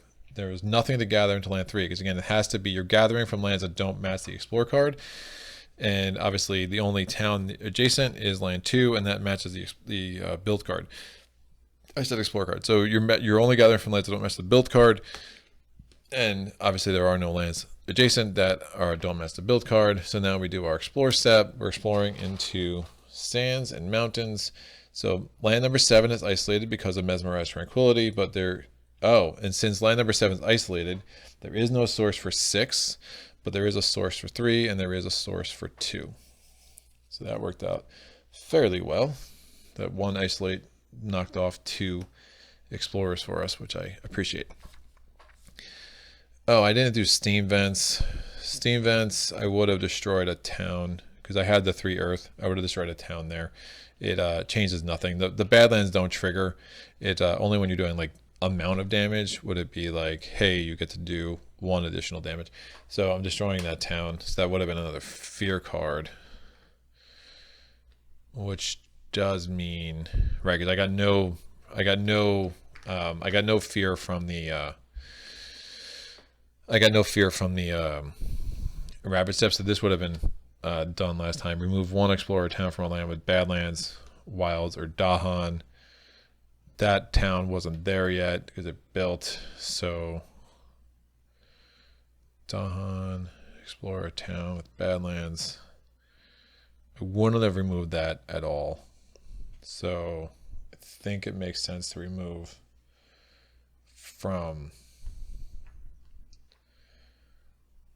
Badlands, Wilds, or Dahan. I'll just remove it from 5 because that's the only one that has blight. It doesn't make any sense to remove from 6 when I have 6 Dahan there, or 3 Dahan there. 5 would probably be the best one to go with. All right, especially with Call to Guard available. So sorry about that. So yeah, that would have, Steam Vents would have destroyed a town, and then that would have allowed me to get another fear, which would allow me to get another fear card. So to keep it all the way it would have been, I just did it that way. All right, so now what? I'm doing Call to Bloodshed. I'm doing 1 damage per Dahan. Now, I would have probably used Call to Bloodshed to gather, but since these guys had to get pushed because of retreat from the event card, so now I'm just going to do 1 damage per Dahan, and that is 3 damage because it's 1 damage per Dahan plus the 1 because of the Badlands. So I destroy that city. And we still have a bunch of fear cards to go. Remember with Habsburg, there's a ton of fear cards between Terror level 2 and 3. So we still got a bit to go to actually get to that Terror level 3 victory. But in light of still chasing that, I'm going to do Fire Burns, Ward of Soothes that generates a fear. And then I get to do 2 damage, 1 away from my Adversary place. Where are we ravaging? Coastal lands. I will do 2 damage and destroy that town. That gets another fear. So that's another fear card for next turn. All right, so time passes. All right, so we are back at growth. we're ravaging here and here. We have, that's the only thing I'll be building a city. They're also building here, but if I wipe all that out, who cares? That's gonna build just a town, which I'm not that worried about. This isolate token come off. So what do I want to do? I want to prevent the city from being built there, right? I mean, that's kind of a no-brainer. So one of my actions is I'm going to do 2 damage, inland 7, and that's again one of my 3 growth options. It's really disorienting. Like if you're playing in a co-op game, and the rules actually say this too, you definitely want, if you're doing damage during growth, be like, hey, this is during growth, because it's like, wait, are you doing powers yet? No, I am just destroying things on my growth options because that's what I do. All right.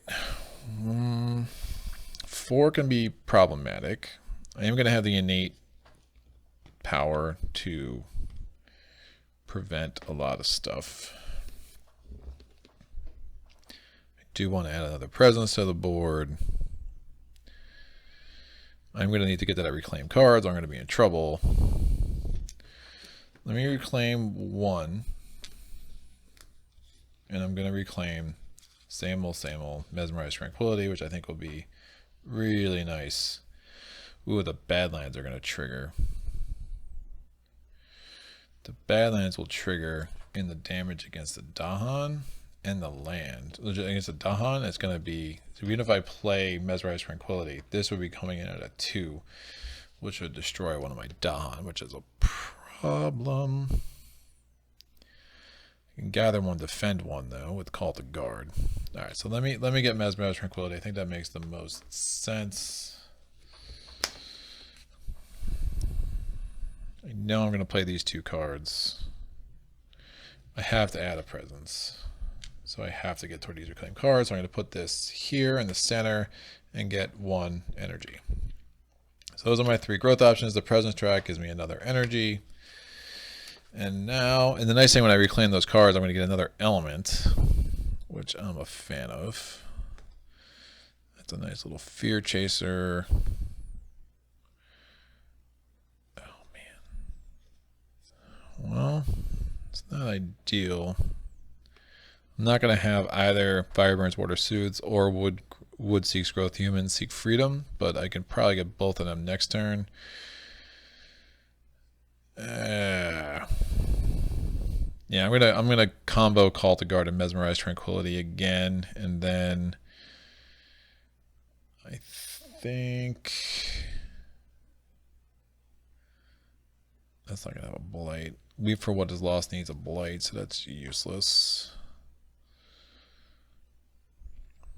Goals of Lore could work fairly well for me. Adding a Strife in land 3. Sure. So I'm playing these 3 cards. They cost a whopping total of 0. And I have, for sure, only the air moves Earth and Doors and 8 power. So I'm going to defend 5 here. It should be attacking 6 until it's augmented by the event card. All right, that's decent. I'm going to gather a Dahan and then defend 3 in land number 2. And I'm playing, so that's with so I did Call to Guard. I'm doing Mesmerize Tranquility. I'm isolating land number 2. And in addition, land number 2 is going to get, which is nice. Isolating will actually prevent, there's like no source for anything. Well, we're building there and there, never mind. So each of those invaders, this is literally only attacking 2, and that includes the Badlands bonus, which should do fairly well for Rat. And I'm getting enough energy here too. I can start thinking about getting a major power, but I might not want to with kind of where I'm at. I mean, one of the things I could think about too, once I reclaim cards, I mean, the other option is I get 4 card plays a turn and create some crazy synergy with the elements I have access to here. So events, rising interest in the island. Your island is unlike any of the invaders I've ever seen. Their leaders begin to take interest in tales of strangeness. I can ignore their curiosity, which means I add a town to a land without one.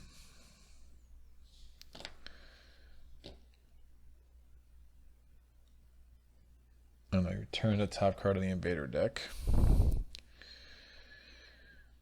Or I can leave lives in the minds of their observers. I can spend 4 energy, return the top fear card to the box. But then the jungles and towns are, cities and towns are doing +1 damage. So this would be actually damaging 3, which I'm defended. I'm more concerned about making that damage 7. But I think getting through 4 fear makes some sense, but I have to add a blight to the board, barring something unusual.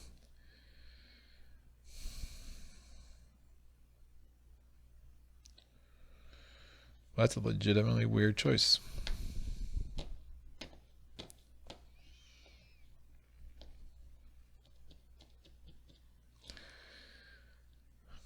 I think adding a blight makes no sense with where I'm at with this game right now, especially in a place that's going to be ravaging again next turn. And I have ways to deal with towns. So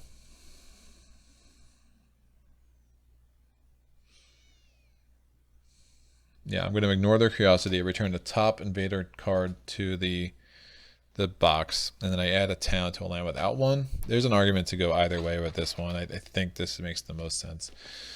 So I will add this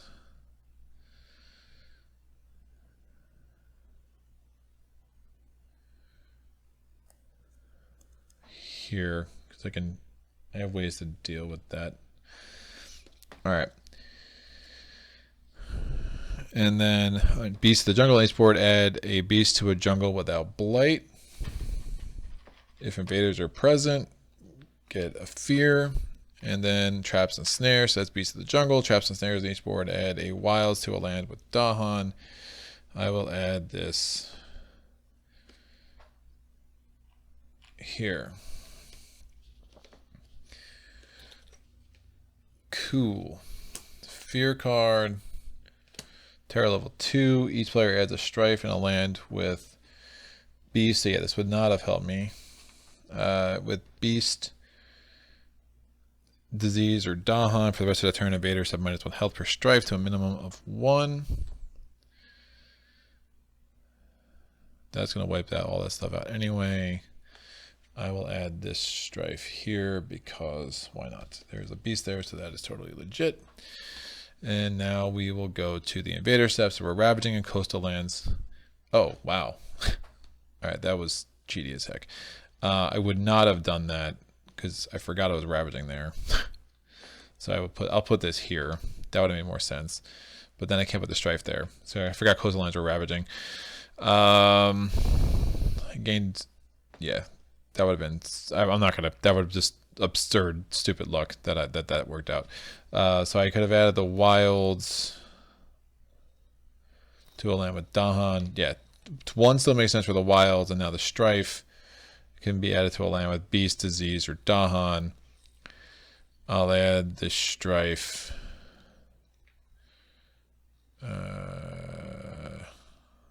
That's just gonna die, so who cares? I'll add it to one of these explorers. No, I'll add it to this guy in land 8. Why not? All right, that makes more sense. So ravage step, land 2, we're defended 3. It's attacking just 1 because of mesmerized tranquility, but it comes in as a 2 because of badlands, and then 3. No, I didn't do that option, so that's fine. So we're defended 3. So the Dahan all live. They all retaliate. They're retaliating 6, 7 because of the badlands. So those explorers and that town is destroyed. That's 1 fear. Ravaging 6 in land number 3. We're defended 5, so we're fine. The next step is the build step. We're building in land 6. We're building in land 2, but there's nothing there to build. We're building in land 3, and we're building in land 7. Now we go in board number order. Land 2 is still going to gather from a card that doesn't match the build card. So we could gather from 4, however, it's isolate. So I'm going to choose to enforce that lack of adjacency, and we'll just instead not gather anything into 2. We're going to gather into land 3 from 4. We're going to gather into land 6. There are no lands to gather from because, again, 7 matches the build card and vice versa. So there's no more gathering happening because of migratory herders. And now we explore, and we're going to explore into... There is a source for both jungles, but this wilds prevents that explore. So this, and there's a source for both mountains. So 3 is becoming... quickly becoming bad. And again, I think I made the right choice, because had I chose the other part for the rising interest in the island, if I chose the other option, this would have ravaged, this would have a blight, and that's probably going to be undefensible next turn. So that would have been blight and cascade, and God knows what that blighted island card is going to be. So ultimately, I think that worked out fairly well for us. All right, what do I want to do? We are going to building another city. Yeah, we have to get through these cards. So we're still... That was the one thing I was thinking about, to do the ignore the curiosity, or to do the weave lies in their minds, get rid of 4 more cards. Get 4 more fear to get rid of one of these cards. So we are still 9 fear away from getting to the Terror level 3 victory. I do think it makes some sense. So we have God's Allure, or not God's Allure, Gold's Allure. I don't want to have to deal with that next turn, so I'm going to gather an explorer or a town into land 7.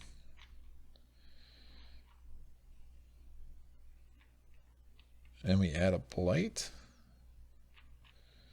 Sure. All right, not a blight, a strife. And if I do my air moves, earth and doors, I can block this 5. I can actually kind of deal with all that. Now, we'll build a city in land 7. Remember, the cities only become 2 towns. So if we can get through 9 fear and destroy this town, that's all we're going to need to do to actually get a Terror level 3 victory. So we've done Gold's Allure. Time passes. Nothing needs to heal. I need to add a presence. Oosh. Gonna add a presence here. That gives me an energy. Oh, sorry. So that was my first growth option.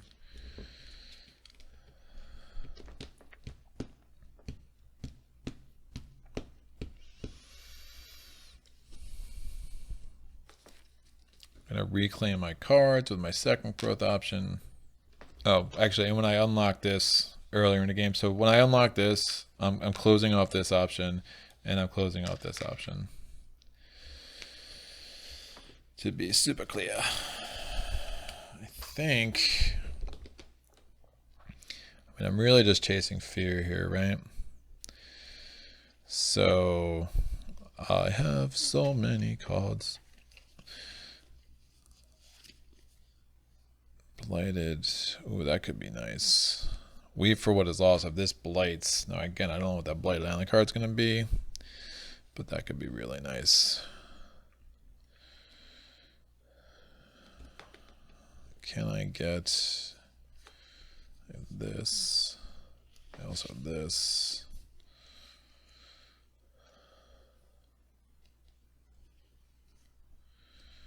All right, I think I got a chance to maybe do this turn. Oh, I don't have...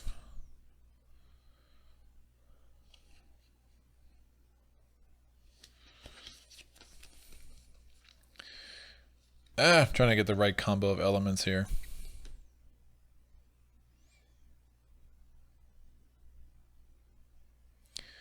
So you can gather. So what I want to do is unlock both Fire Burns, Water Soothes, and Wood Seeks Growth, Humans Seek Freedom. But I also want to get a defend 5 to defend that. Although if another land blights, I don't know if it's going to matter that much.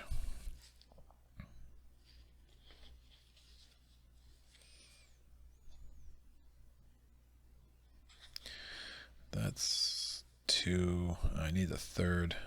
Oh, I get another element. There you go. So when I added that presence, I'm going to make this that's going to make the math a lot easier for the elements. And I'm going to get 1 energy because of the presence track too.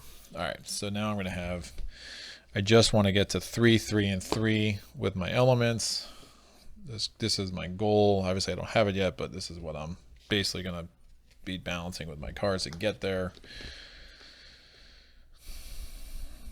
And I guess the real idea right now is, do I just take a major power? I mean, I should have the money for it. I should have the money for it, or energy.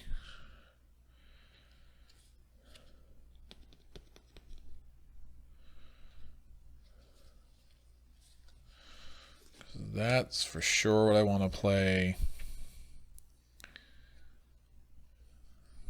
That will work. And then I just need something with an animal tag. Wait for what is lost. I mean, I think these are my cards. I don't think it's going to matter. Right? That's going to give me what I need. Oh, that doesn't give me the extra. So it wouldn't give me the defend 5, so that would blight again. So I would have to be blighted and another blight would come off. So I'd be a little bit at the mercy of what the next blighted card is. Let me get a major power with my last action, and I'll move a presence. My major power options are, my presence can count as wilds and beast, and it cannot move. 2 fear and 2 damage one of your lands as a fast power, but I don't think I would have the plant tag. It's probably not worth it. Accelerated Rot, I can target a jungle or a wetland. Already not that helpful. Infestation of Venomous Spiders. Ooh, that changes some things.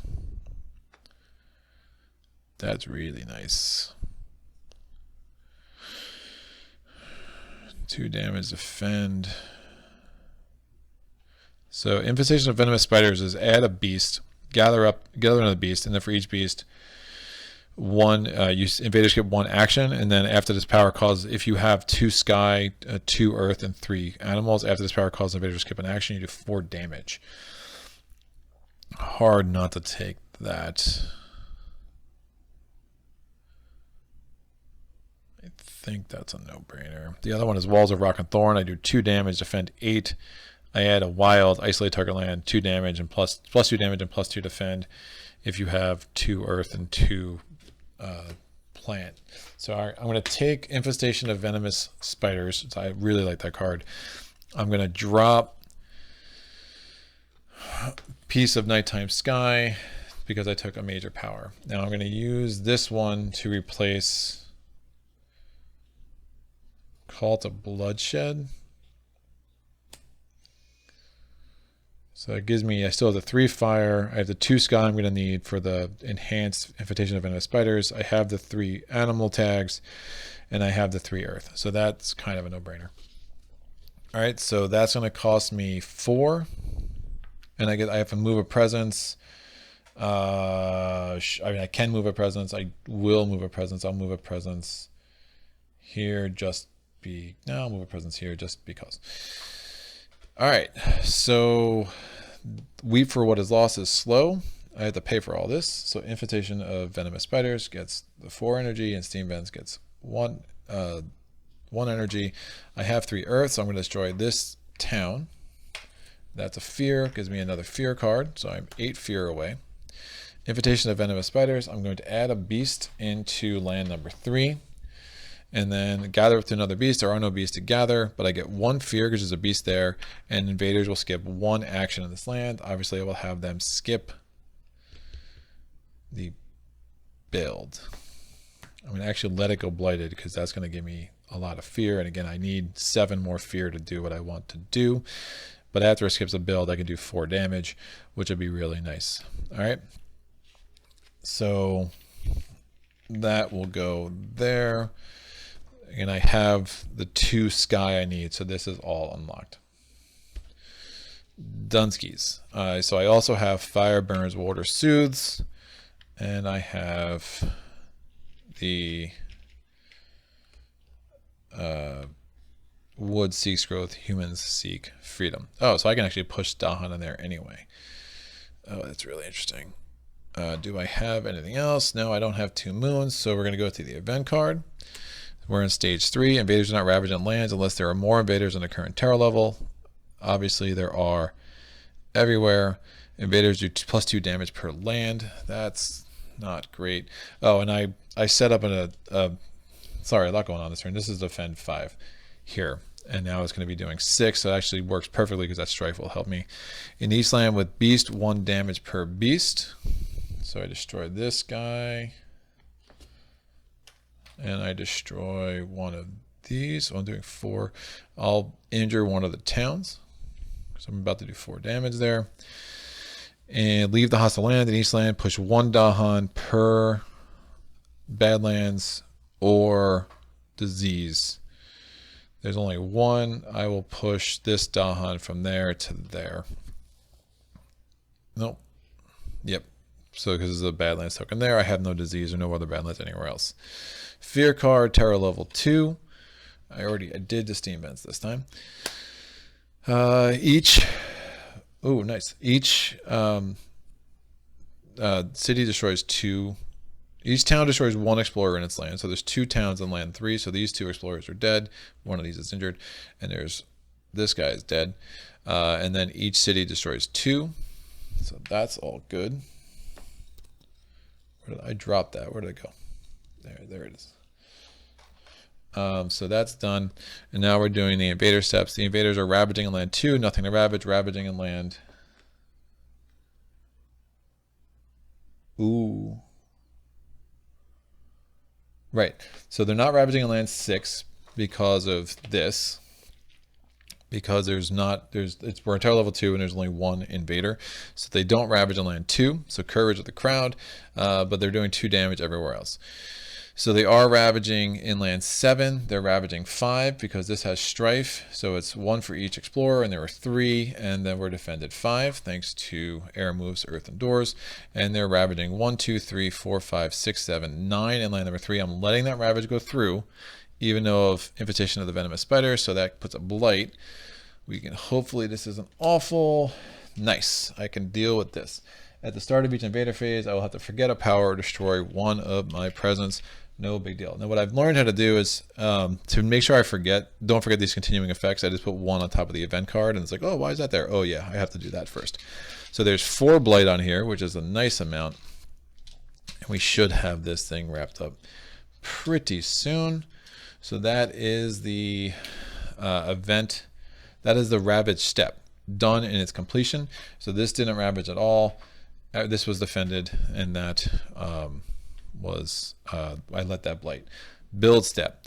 We're going to build here, nothing to build. We're building in land 4, and obviously I'm going different order. We're building in land 7. It's going to be a city. Habsburg. We actually just get 2 towns. And then we're going to build in land 3. I am going to skip that step using the effect of infestation of venomous spiders. And those venomous spiders, because I skipped a step after the power causes the invader to skip an action, I do 4 damage. I'm going to destroy that city with 3 damage. And then remember, this town was injured. I'm going to do another damage to that. So I destroyed a city and a town. That gives me 3 fear. That gives me another fear card. So there are no cities on the board. We're now going to, after the build action, we get to gather in order. So we gather into land 1. There's nothing to gather. We gather into land 4. But we can't gather, land 3, but we can't gather from land 4 because, again, it matches the build card. There's, and then 7 and 4 the same problem. Since they match the build card, nothing actually gathers. So that's done. And then we do the explore. We're going to get an explorer on land 1, an explorer on land 4, an explorer on land 7, 3 an explorer in land, not 3, 1 4 explorer in land 5, and an explorer in land 8. Invader cards advance. My turn. I am going to do fire burns, water soothes. I do 1 fear and 2 damage in a land 1 away from a sacred. In a land 1 away from a sacred place, I'll destroy this town. That's another fear, and then weep for what is lost. In a land with blight. Oh, there's nothing there. Shoot. I can do 1 fear per invader type present. Oh, that's funny. So that's 1 fear. And then we're going to do 1 damage per Dahan. In a land with Dahan, I'm going to destroy this explorer. So obviously I'm 1 fear away still. Does any of this give me fast fear? Yes. So we have to go 1 more round. That's fine. I won't belabor this. So I'm going to, because we have no cities on the board, I'm going to go to my growth options. I'm going to, never mind. Growth options, I'm going to do 2 damage at range 0. I destroy this town. That's another fear. That is another fear card, and that is a Terror level 3 victory against Habsburg with Starlight Seeks Its Form. Man, this game. It's so good. It's so good. I mean, like, really, it's just bananas. I mean, you're looking, I have 8 minor powers, a major power, and 1 unique card that just really worked well. I found the games where I can get 2 cards that match on 2 symbols in that first turn. It's just, you find a way. I mean, again, I'm not talking about the water, and I'm not talking about the earth, but if you can match pretty much any of those other 2 symbols, and not talking about the suns, the moons either, really, but if you're matching, like I matched fire and earth pretty quick, you just start unlocking these powers, and again, these become like extra mini power cards, and it's like you're just like, I don't need major powers because I can just do 5 minor powers every turn. When you start adding in the innate powers, if I had chosen to do, I never even unlocked this. I mean, I could have done the extra card play, but I went for the elements, got to that 3rd card play pretty quick, so this didn't really become ever important. And I was able to use that gather the scatter lights of stars to get 5 cards back when I needed it, and then you just kind of go from there. That reclaim 1 is huge. It's just such a cool spirit, because I mean, I always say this about the great games, right? That every game feels different. It's nowhere more true in Spirit Island than when you're playing with Starlight Seeks Its Form. That was just such a cool game. Again, it is nice when you're approaching that Terra level 3 victory, when you're like, oh, that's fine, it's not going to build a city there anyway. But that's also the reason why we had to go through 9 fear cards before we can get to Terra level 3, right? But we're so on top of this board, just the way this played out. That Badlands, actually, the mechanic worked really well, because again, a lot of the powers are like do 2 damage at range 0 or do 2 damage 1 away from where you have a sacred place. Well, when the Badlands is there, well, all of a sudden that's enough to wipe out a city. So you're seeing that mechanic work really well, for us, and it just was we kept getting a card that was useful. I don't think there's a single card in this hand that I didn't play at least once, which is not always something I say about this game. We were just able to really make the elements work for us, and that was a really fun game. So glad we got that on tape. I know somebody's there, you should have played level 4. No, we're good. We're good. I don't know, man. Level 3 might be my sweet spot with Jagged Earth, with the Jagged Earth adversaries. I just need to get my head wrapped around this game a little bit more before I'm like, oh, this is great. Let's do level 4, because there's a lot going on, as it is, and it's just, it's just whatever's the most fun for you. I mean, that's the level you should play at. So level 3 works. I'll probably do two more games at level 3, and maybe we'll think. Well, I'll think about it, but at some point we'll get up to level 4. But what I do want to do is I want to start randomizing. After the next few plays, I'll probably start randomizing with all 7 adversaries, with different spirits, and we'll just kind of do that on tape and kind of see where it falls. But it is funny to see how the different spirits play against the different adversaries, and there is a matchup thing that comes to bear with that, right? I mean, Stones and Yielding Defiance makes Habsburg look easy in a way the other spirits couldn't even dream of it. With Starlight, I beat Sweden at level 4, I beat Prussia at level 4, I beat Russia at level 4. I got super lucky with a bunch of event cards that were like, again, the each exception. So it was like each beast, and I had a ton of beasts on the board, and I was able to kind of scare, I had explorers everywhere, and I was able to get 5 or 6 fear from one event card, because it was like I just kept, each beast does 1 damage. Well, each beast instead destroys an explorer and chases them away, and I get a fear, right? So that fear mechanic worked really well for me in that game. but really struggled against England with Starlight. Really struggled against level 4 Habsburg. Beat France, so it has the spirits that the adversaries that it matches up a little bit better against. Those hyper builds, or those spirits that the adversaries that are just adding so much. Like England has kept adding so many cities. I mean, Starlight really struggles against cities because a lot of it gets 2 damage here, it gets 2 damage here, but getting to that 3rd, 4th damage, quick enough that you can start getting control of a board against the higher levels of these adversaries can be a big struggle for Starlight, unless you start trying to do the strategy where, instead of doing, you take that +3 energy off early, and then when you take those power cards, you try to get 2 or 3 really nice strong powers early, and see if they can work out for you. But oh yeah, I mean, the major powers are so great, so good.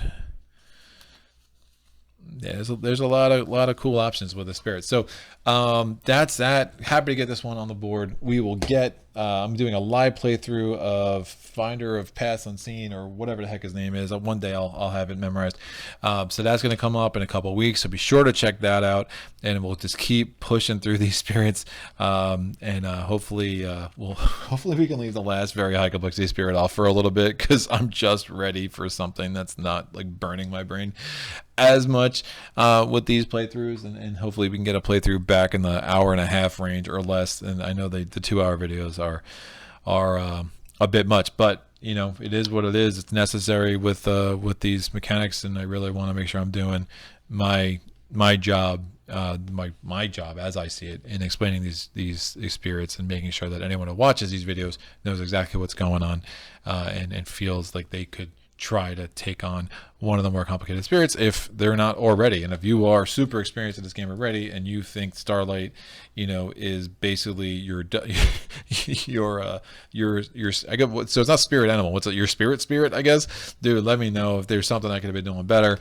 I am always all ears. I love the occasional super deep strategy talks that happen in these comment sections on these videos. So that's it. Thank you for coming on the ride as always, and until next time, happy gaming.